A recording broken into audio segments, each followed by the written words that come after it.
Bueno, se produjo ya el regreso de hasta el último soldado norteamericano, tal como estaba previsto, pese a algunos pedidos de extender la fecha del 31 de agosto. Gaby. Sí, sorprendió esta imagen que estamos viendo en el fondo de la pantalla. Este es el último soldado norteamericano en abandonar Afganistán.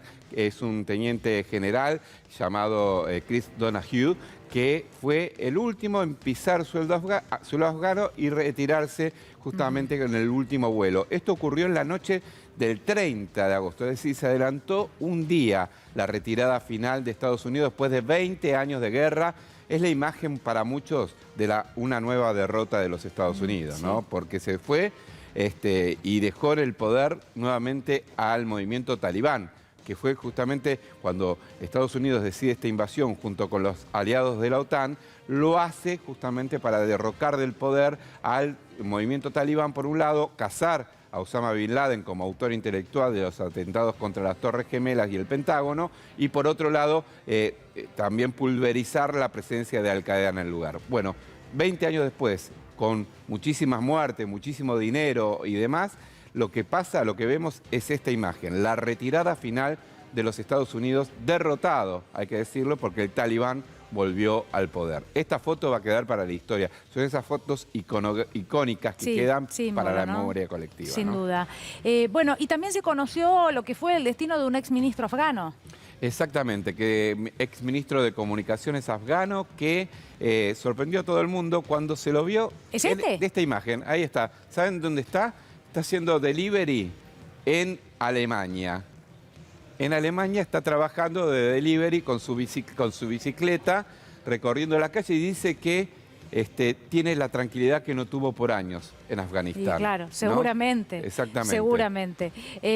Ahora, qué complejo, ¿no? Qué imagen, ¿no? Qué imagen fuerte, ¿no? Que demuestra también el cambio al mundo occidental, en este caso para este hombre con una historia particular, pero qué interesante su mirada, ¿no? Totalmente. Seguramente, entrevistarlo, poder hablar con él sobre cómo es ahora esta nueva vida. Bueno, él dice lo que hizo algunas declaraciones a medios alemanes diciendo que él está contento con esto, que le están dando una oportunidad. Él fue ministro hasta el 2018. Sí.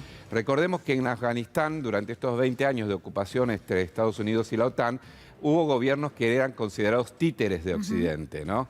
Claro. Él se fue, pero muchos de estos funcionarios de esos gobiernos títeres se enriquecieron de manera desmedida y no llevaron la democratización que tenían que llevar a sus países. Al punto tal que el presidente Ghani, el que estaba en el poder cuando el talibán rodeó y tomó Kabul, se escapó. Y se escapó en un avión donde no ha alcanzado la superficie del avión para subir todos los millones de dólares que se llevó.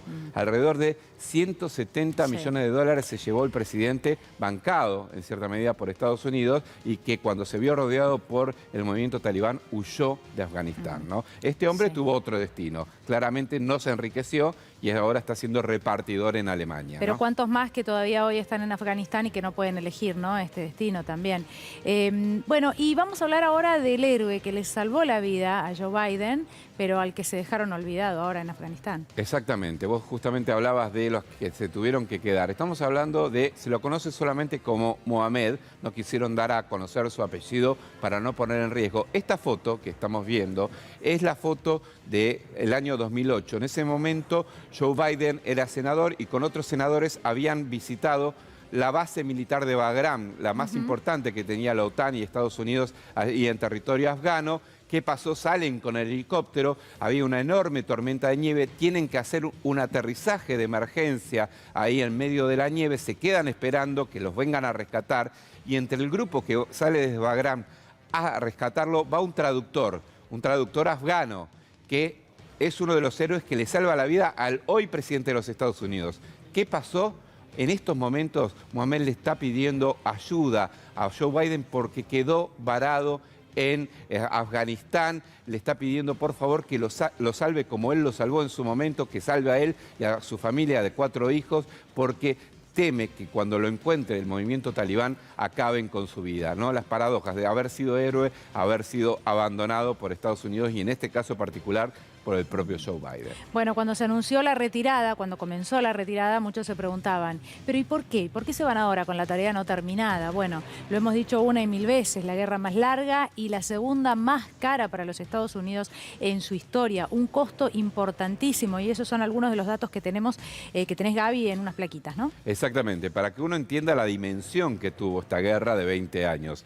En total murieron entre 150.000 y 200.000 personas, de los cuales 60.000 eran civiles afganos que nada tenían que ver con esta guerra, ¿no? Sí. Pensemos que la ocupación se decide por los atentados a las Torres Gemelas.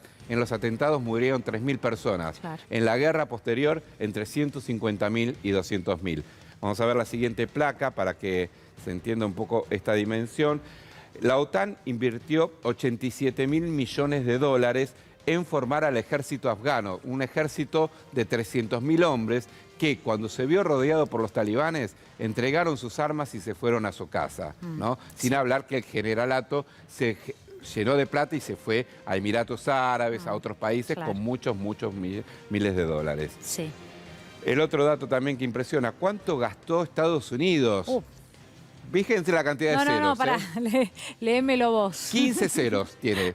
2,3 billones, con B larga, Sí, billones de dólares. A ver, sí, son 5 veces el PBI de la República Argentina. Qué locura, El claro. 10% del PBI de Estados Unidos se gastó en estos 20 años de guerra en Afganistán, porque aparte, digo, más allá de armar a los soldados y todo eso, también invirtió en la reconstrucción, en determinadas vías de comunicación y demás, que obviamente ganaban contratistas norteamericanos, Sí, ¿no? Esto claro. es otro dato para tener en Sí, cuenta. sí. Y bueno, y desde la caída de Kabul, los aliados sacaron vía el aeropuerto de Kabul a 130.000 refugiados. Sí. Dicen que quedaron en territorio alrededor de 300.000 personas más que temen por su vida por el regreso talibán, que colaboraron o que se sienten que van a ser perseguidos por el movimiento talibán. Y distinta también es la situación en las fronteras de Afganistán, tanto con Irán, con Pakistán, con Kirguistán o con Uzbekistán, porque en esos lugares hubo una emigración masiva de gente a través de esas fronteras. Claro. Bueno, día triste, ¿no? El de ayer y estas últimas horas, porque hay una gran cantidad de gente que todavía ha quedado allí. Y ahora, cuando se cierran las puertas de esos aviones, bueno, quién sabe lo que va a pasar, ¿no? Dentro de Afganistán. Gracias, muchas gracias, Gaby. Bueno, llegamos al final nosotros, momento de despedirnos. Gracias por acompañarnos como todos los mediodías. Mañana a las 12 nos reencontramos. Hasta mañana.